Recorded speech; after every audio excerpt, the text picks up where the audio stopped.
Let me tell you something that might sting a little. You don't need the perfect comeback. You don't need to out-talk them, outthink them, or prove your side of the story. You need control. Because every single time you explain yourself to someone who's already decided not to hear you, you hand your power away. You've been there, right? They say something sharp, not screaming, not obvious, but sharp enough that it slices through your peace. And before you even realize it, you're defending yourself, explaining, proving, rehashing the same old argument you swore you wouldn't walk into again. You can feel it in your chest, that rush of heat, that tightness that says, here we go again. And afterward, you replay every word in your mind. You think of what you should have said.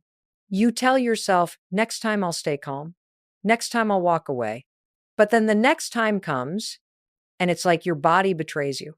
You're back in the same conversation, reacting, explaining, pleading for clarity from someone who thrives on your confusion. Here's the truth that will change everything. You're not the problem. You're caught in a pattern, and the pattern is predictable. They say something that hits your insecurity. Maybe it's your kindness, your loyalty, your need to be understood, and they hook it. You take the bait, not because you're weak, but because you care. Because you still believe that if you just find the right words, they'll finally see your heart. But they won't. Because the goal was never understanding, it was control. And the moment you react, they win. Not because they're smarter, because they've trained you to hand over your emotional steering wheel every time you try to prove your worth. That's what this message is about. Not them, but you. Not how to expose their tactics, but how to master your response. Because your reaction is the fuel that keeps their fire burning. And when you stop feeding it, they collapse under the weight of their own emptiness. So here's what we're going to do today. I'm going to teach you how to take that 5-second window, that tiny sacred space between the moment you get triggered and the moment you respond, and turn it into your greatest power. This isn't about being passive. It's about being powerful. It's not silence is surrender. It's silence is strategy. Because in that pause, you reclaim your peace, your presence, and your perspective. By the end of this, you'll know exactly what to do when they push your buttons. You'll learn the 3 most common traps they set: the gaslight, the guilt hook, the projection, and how to use one simple tool to shut them all down before they start. You'll walk away from this with something no one can take from you. Again, control over your emotions, control over your attention, and control over your energy. So take a deep breath, because this is the moment the pattern breaks. Not when they change, when you do. Let's talk about what's actually happening when someone toxic speaks. Because it's not a conversation, it's a trap. And if you don't understand that, you'll keep walking right into it thinking you're solving something. See, narcissists don't talk to connect. They talk to control. Their words aren't built to bring you closer. They're designed to keep you spinning. And here's the twisted brilliance of it. They don't need to shout or insult you to win. All they have to do is plant one tiny seed of doubt inside your mind. They'll say something like, "You're too sensitive," or "That never happened," or "Wow, you're really overreacting." It sounds small. It sounds like a difference of opinion. But what they're actually doing is pulling a lever inside your nervous system that says, defend yourself. And the second you do, they've got you. Because now the conversation isn't about what they said. It's about proving yourself. And that's where they thrive. In your confusion, in your defense, in your attempt to earn back peace that they just stole. Let me be clear about something. You are not crazy for reacting. Your reaction is your nervous system trying to protect you, but they know that and they use it. Narcissists feed on energy, not just praise or attention, but emotional energy. They don't care whether it's love, anger, panic, or heartbreak. If you're focused on them, they're winning. If you're explaining yourself, they're fed. If you're trying to get closure, they're in control. That's why their language feels circular. You think you're having a normal exchange, but what's really happening is a psychological tug of war, where the rope is your piece. They twist reality just enough to make you question yourself. They flip the script so often that you stop trusting your memory. And the more confused you feel, the more they smile, because confusion keeps you engaged. This is how they hook you, not through logic, but through emotion. They push just enough to make you react, then pull back so you doubt your reaction. Push, pull, warm, cold, praise, punish. It's like emotional gambling. You keep playing because once in a while, you win a compliment. And that win releases dopamine, the same brain chemical that fires when you get a social media, or a slot machine hit.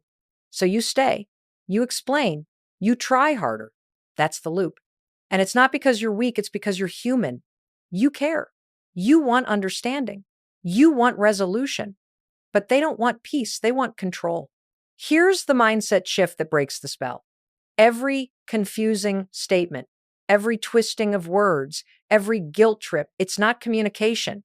It's strategy. It's emotional bait. And your job is not to argue with bait.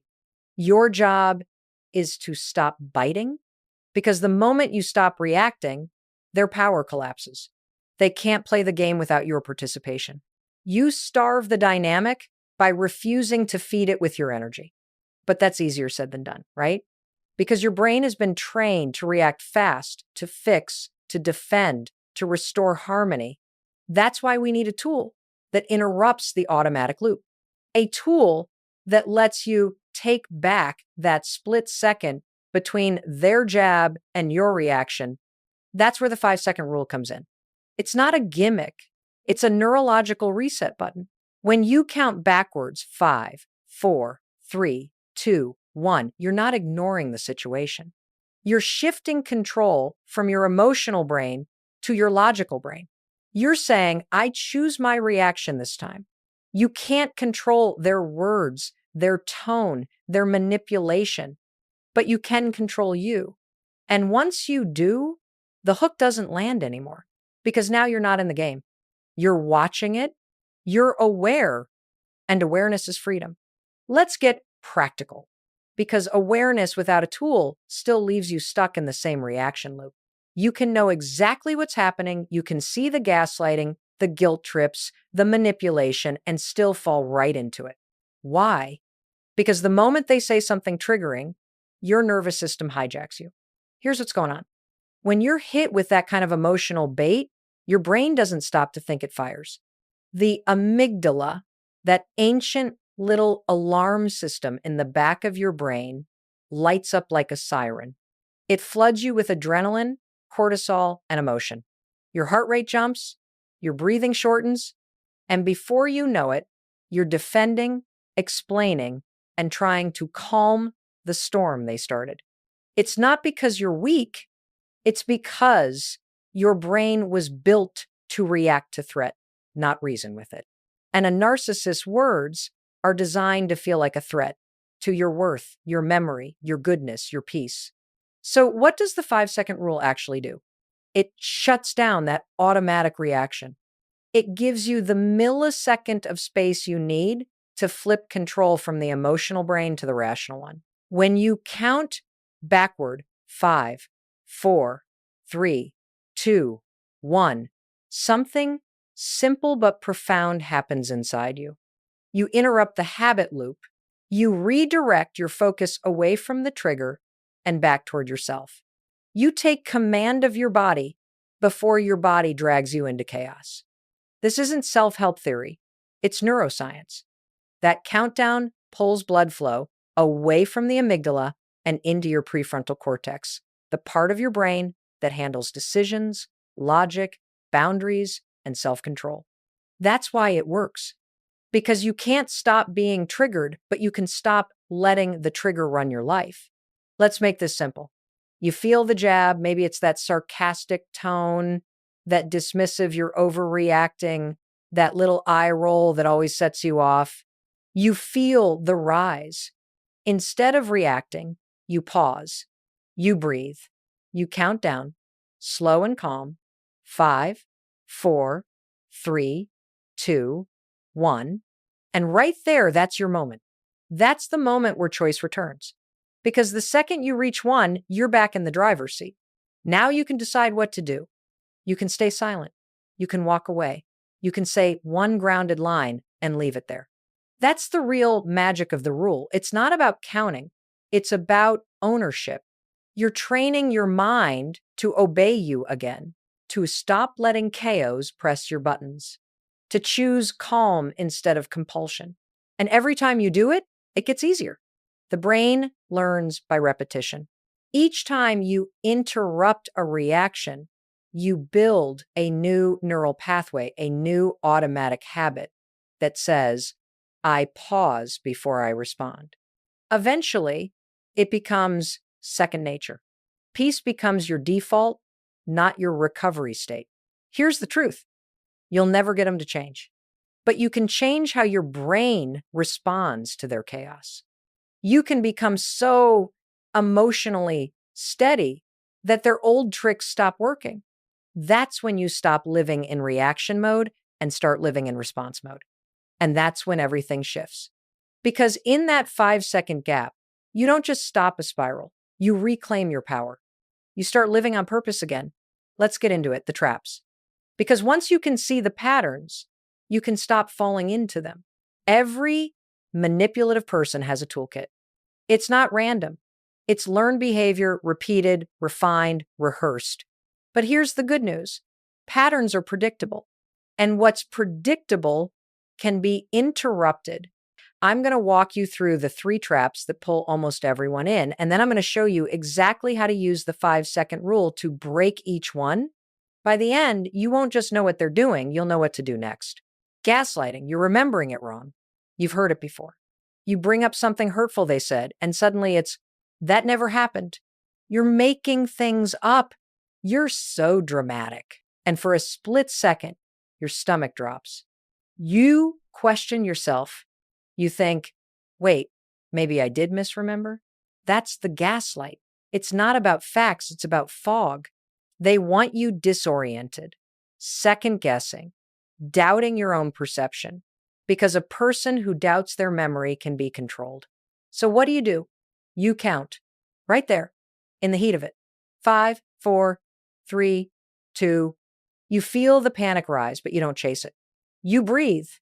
And when you hit 1, you say, calmly, clearly, I'm clear on what I experienced. That's it.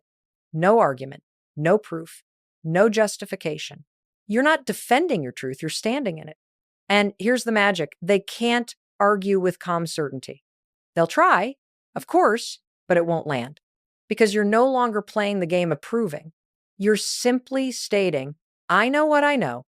That's what emotional authority sounds like. Projection. You're the one who's selfish.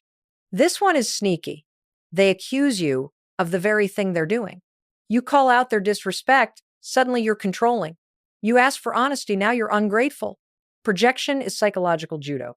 They throw their flaws at you so fast, you start defending against their behavior as if it were yours. But remember, defense is how they win. So when you feel that defensive surge, that urge to explain how you're not selfish, that's your cue. Pause. Fem, fire. Tre, tu, et. And then say, that's your opinion. Full stop. Not sarcastic, not dismissive, just neutral. Why? Because neutrality disarms projection. You've acknowledged they spoke, but you haven't accepted their frame. And that drives them crazy because you didn't take the bait. You've just flipped the dynamic. You're no longer the mirror they project onto. You're the wall they can't climb. Trap #3, the guilt hook. After everything I've done for you, the guilt hook, the emotional invoice they hand you for every act of kindness. It's that sigh, that subtle dig, that tone that says, you owe me. And the second you feel it, guilt rushes in like a wave. You think, maybe I am being ungrateful. Maybe I should explain myself. That's the trap, because guilt is the easiest leash to pull. So here's what you do. You feel the tug, pause, count it out. Chamesh, arba, shalosh, shtaim, achat. Then say, I appreciate your perspective. That sentence does 2 powerful things. It acknowledges them, which diffuses escalation, and it ends the conversation without feeding the guilt. No apology, no defense, just appreciation, without obligation. And when you stop explaining, you stop supplying the control they crave. Now, let's talk about what all three of these traps have in common. They're not really about words, they're about reaction. Every trap is designed to make you emotional, to get you talking, defending, pleading. Because once you're emotional, you're controllable. The 5-second rule breaks that chain every single time. It gives you back the split second of consciousness they're trying to steal. And in that second, you choose calm instead of chaos. It's not about pretending you're fine. It's about practicing emotional command. You are training your nervous system to say, I decide when and how I respond. And that's how you start to win quietly. Not by shouting, not by proving, but by mastering the pause that starves their ego and feeds your strength. Let's take this from theory to reality. Because it's one thing to understand the traps, it's another thing to live through them in real time when your heart's racing and your throat feels tight. So I want you to see what this looks like, how calm sounds, how boundaries breathe, how control feels when you actually use it. We're going to walk through 3 real-life conversations, one with a partner or ex, one with a family member, and one at work, and I'm going to show you how to move from reaction to control. Scene 1. The partner, ex the gaslight loop. They say, "You're crazy. That never happened. You're making stuff up again." Instantly, your pulse spikes. You can feel the urge rising. I'm not crazy. You said it right here last week. But stop, breathe. What, sir, center ye? You lift your head. Your voice stays level. You say, I'm clear on what I experienced. Then silence. No defense, no follow-up. You hold eye contact, steady, not aggressive. You don't rush to fill the quiet. And what happens next? They scramble. They poke harder. Maybe they roll their eyes, change the subject, storm off. That's fine. That's the system breaking down because the game needs your reaction to stay alive. And you just took your piece off the board. You didn't win an argument. You won control. And that's better. Scene 2. The family member, the guilt hook. They sigh and say, I just can't believe you treat me like this after everything I've done for you. Sound familiar? That guilt hits your chest like a weight. You want to explain, to justify, to say, I'm not ungrateful. I'm just setting boundaries. But that explanation, that's the leash tightening. So pause, breathe, count down fem, fire, tray, two, et. You answer softly, I appreciate your perspective. Then you stop talking. They might scoff, sigh louder, play the victim, but you've done something revolutionary. You didn't apologize for having boundaries. You ended the loop without surrendering your peace. That's emotional maturity in motion. You stayed connected to yourself even when someone tried to guilt you out of it. Scene 3, the colleague, the projection game. It's a work day. You're in a meeting. A coworker snaps. You're the reason this project is behind. You know that's not true. You can feel the heat rising in your face. You want to fire back? Are you kidding me? I've been carrying this? But you catch yourself. Were, si, san, e. Then, calm as ever, that's your opinion. And silence, you've just shown mastery without aggression. You didn't match their emotion. You led with composure. And in that moment, everyone in that room feels it. You are not reactive. You are resolved. Here's why this matters. Every time you practice this in real life, your body starts to learn. Calm is safe. That's the real transformation. You stop chasing peace and you start embodying it. You stop being the person who needs to prove your worth and you become the person whose worth speaks for itself. You're no longer explaining. You're no longer defending. You're simply being. That's the essence of control. That's the quiet power that ends manipulation. Practice this. Say it out loud with me. I'm clear on what I experienced. That's your opinion. I appreciate your perspective. Again, slower this time. Feel what happens in your body when you say those lines.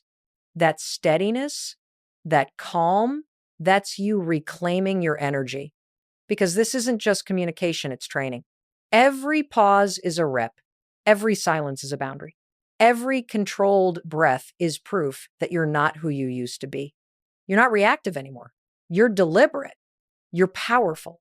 You're in charge of how you show up, and nobody, not even the loudest narcissist in your life, can take that from you. Let's talk about what happens after you start holding your ground. Because the moment you stop reacting, the people who feed off your reactions will panic. And that's not a theory, it's a guarantee. When you break the pattern, their world tilts. When you stop explaining, they lose their favorite weapon. When you stop defending, they can't get their fix of control. And you need to be ready for that. Here's the truth. It gets worse before it gets peaceful. When you stop feeding their ego, they'll push harder. They'll get louder, colder, crueler, or strangely sweet. They'll say whatever they think will pull you back into the game. Because your silence is their starvation. At first, you'll feel it in your body, that guilt in your stomach, that little voice that whispers, maybe I was too harsh. That pull to fix it, to smooth it over, to make things normal again. But here's the secret. That guilt isn't proof you're wrong. It's proof you're healing. You've been trained to believe that peace means keeping everyone happy, even if it costs your own sanity. You've been taught that calm equals distance, that boundaries equal rejection. So the moment you start choosing yourself, your nervous system will scream, danger. It's not danger. It's detox. You're detoxing from chaos, from people who made you believe that love was something you had to earn through endless explaining, from the illusion that you could ever be good enough for someone who only feels powerful when you feel small. That's why it hurts at first. You're not losing them. You're losing the version of yourself that tolerated what wasn't love. That ache you feel, that's your strength coming online. And yes, they'll notice. They'll test you. They'll accuse you of being cold, distant, ungrateful. They'll say, you've changed. And you know what? They're right. You have changed. You've stopped confusing peace with permission. You've stopped mistaking compliance for connection. You've stopped letting someone else's approval dictate your worth. Here's what you do when that backlash comes. You breathe. You count it out. Woo, si, sen, R, E. You remind yourself this discomfort is growth, and you stay calm. Because calm is the thing they can't touch. Calm is power. Calm is control. Calm is the quiet realization that you never needed their validation to begin with. And here's what happens when you stay consistent. The storm burns itself out. They get tired. They realize the old tricks don't work. And slowly, the chaos starts to fade. You start to notice the silence, but it's not scary anymore. It's peaceful. It's clear. You begin to feel your energy coming back. All the attention you used to pour into managing them now belongs to you again. You start sleeping better. You start breathing deeper. You start walking into rooms without bracing yourself for the next attack because your nervous system has learned something new. You are safe without their approval. You are powerful without their permission. That's the emotional backlash. It's not punishment. It's proof that the pattern is breaking, proof that you're no longer feeding dysfunction, proof that you've chosen peace over performance. So when that guilt voice whispers, maybe I'm being too cold, you answer it with the truth. No, I'm being calm. No, I'm being clear. No, I'm finally free. That's not cruelty. That's emotional adulthood. And it's the foundation of every healthy relationship you'll build from here on out. You can't save someone who needs your suffering to feel significant. You can only save your energy for the life that's waiting for you on the other side of chaos. And when you do, that peace you used to chase becomes the air you breathe. You've made it through the hardest part, the backlash. You've stopped reacting. You've faced the guilt. You've sat in the silence. Now we step into the part that most people skip, rebuilding your sense of control. Because peace isn't a moment, it's a muscle. And if you don't train it, you lose it. Let's be honest, for years, your nervous system has been running a single program: react fast, fix fast, keep the peace. That program runs deep. It's why your body jumps before your brain can even think. It's why you replay every conversation at night, analyzing every word, trying to figure out what you could have said differently.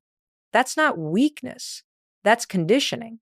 But the good news is conditioning can be reprogrammed. And that's where the 5-second rule becomes more than a momentary tool. It becomes a daily discipline.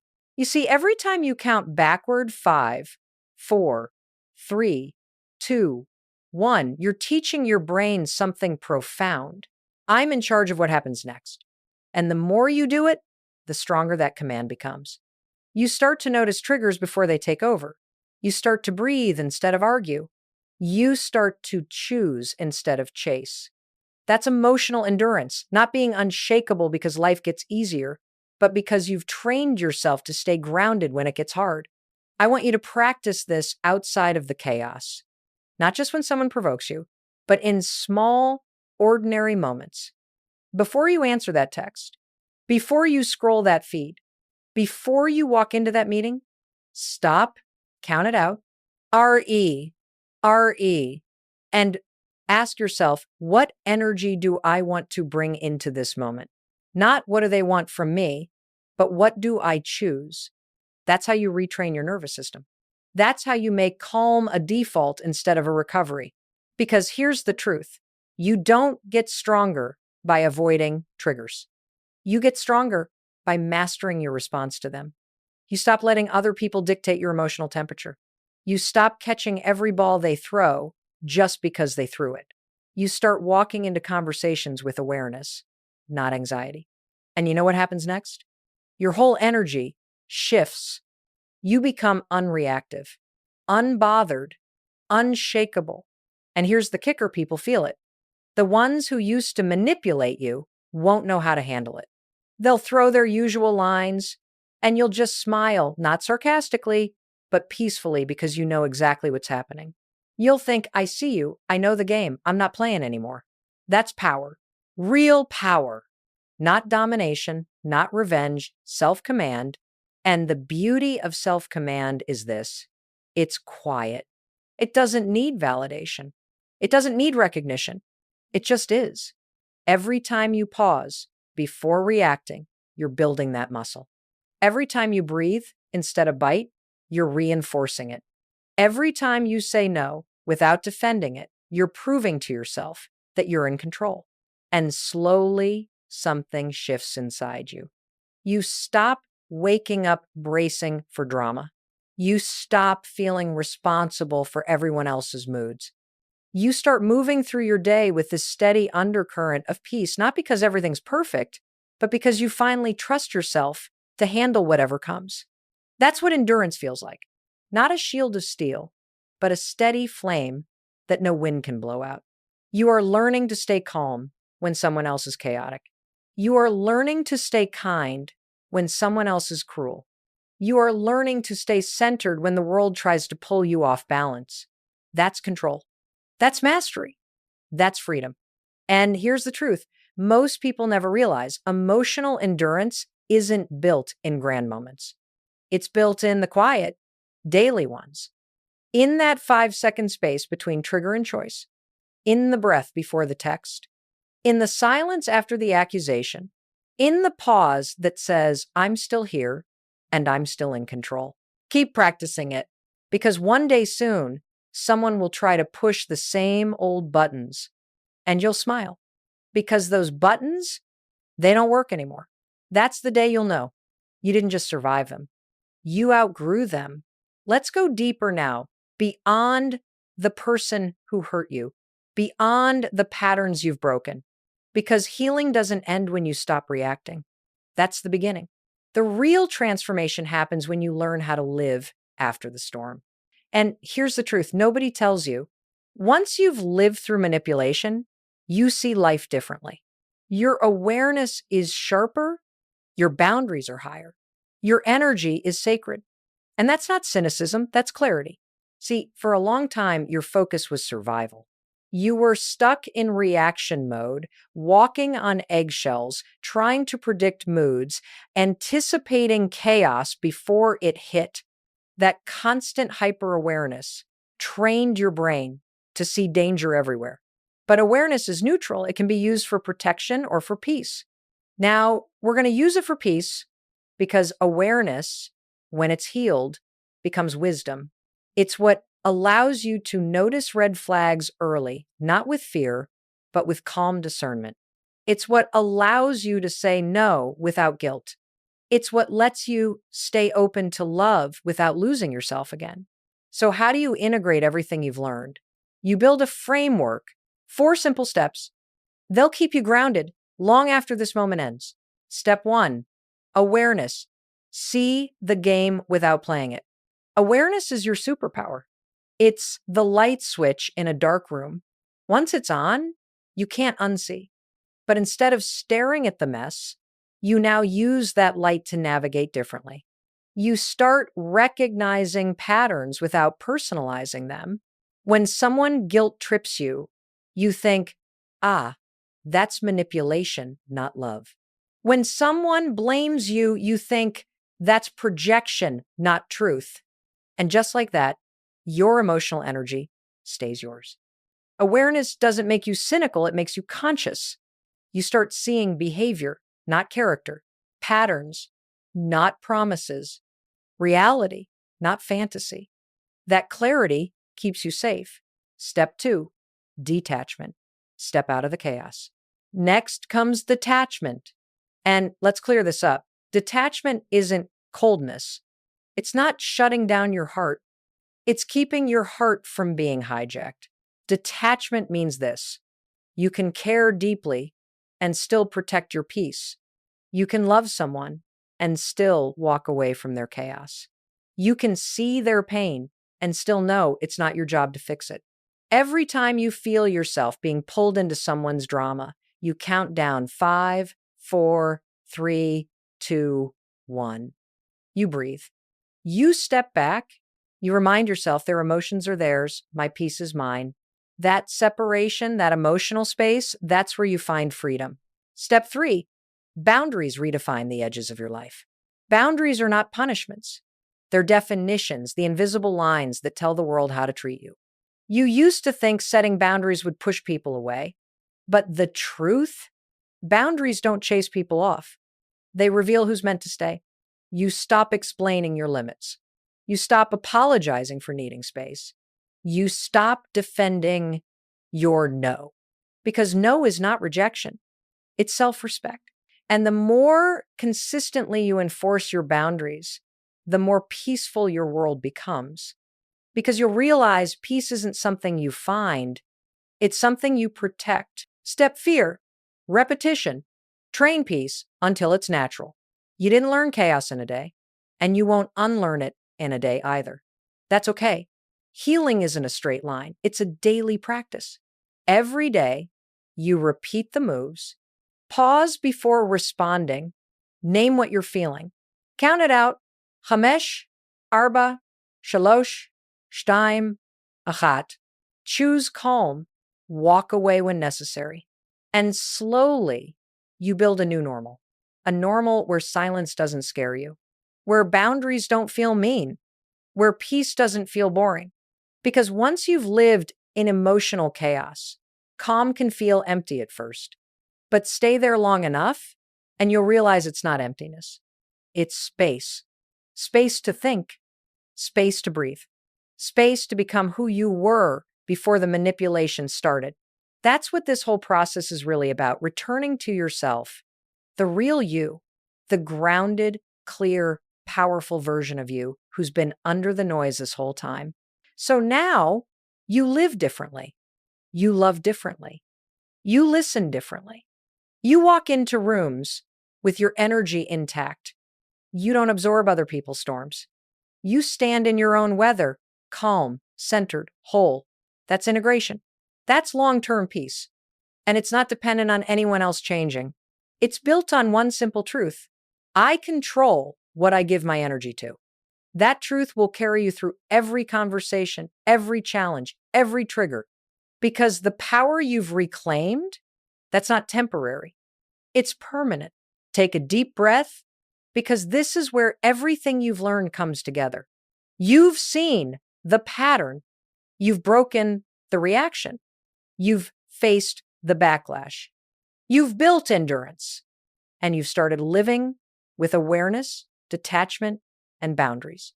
Now, here's the truth that seals it all. You don't destroy a narcissist by exposing them. You end their power by mastering yourself. That's the quiet power move. It's not flashy. It's not loud. It's not about revenge. It's about peace, the kind of peace that comes from deep, grounded self-command. You see, for so long, your life was built around managing other people's emotions. You monitored every tone, every shift, every silence. You made yourself small to keep the peace. You called it being understanding, but really, it was survival. And I want you to know something. Survival is not shameful. It's proof of your strength. But now it's time to move beyond survival, because peace is no longer something you chase. It's something you choose. It's the stillness that says, I don't need to prove anything to anyone. It's the confidence that whispers, I know who I am, and that's enough. And here's what's wild. Once you stop reacting, you start radiating. People feel it. The ones who once tried to provoke you won't know what to do with your calm. They'll throw the same bait, and you'll just smile, not smugly, but with peace, because you've outgrown the game. That's what freedom looks like. It's quiet. It's steady. It's power that doesn't need an audience. You stop explaining your side of the story because peace doesn't need to be proven. You stop rehearsing your worth because you finally believe it. You stop waiting for them to apologize because you've already forgiven yourself for staying too long. And listen, healing doesn't erase the past. It redefines your future. It turns what was once chaos into clarity. It turns pain into power. It turns silence into strength. So from this moment on, I want you to live by one truth. Not every attack deserves a response. Not every question deserves an answer. Not every story deserves your participation. You don't owe anyone your reaction. You don't owe anyone your explanation. You owe yourself your peace. And every time you count backward, 5, 4, 3, 2, 1, you're not just calming down. You're taking your power back. You're saying to yourself, I decide how I show up in this moment. That's control.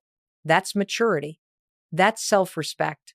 The next time someone tries to drag you into their chaos, remember this. They only win if you react. You win when you stay grounded. You win when you stay silent. You win when you walk away, still calm, still kind, still free. So let this be your new mantra. My peace is not up for negotiation. You've done the work. You've seen the truth. Now it's time to live it, not by fighting harder, but by standing quieter. That's how you win. That's how you heal. That's how you take your life back, 5 seconds at a time.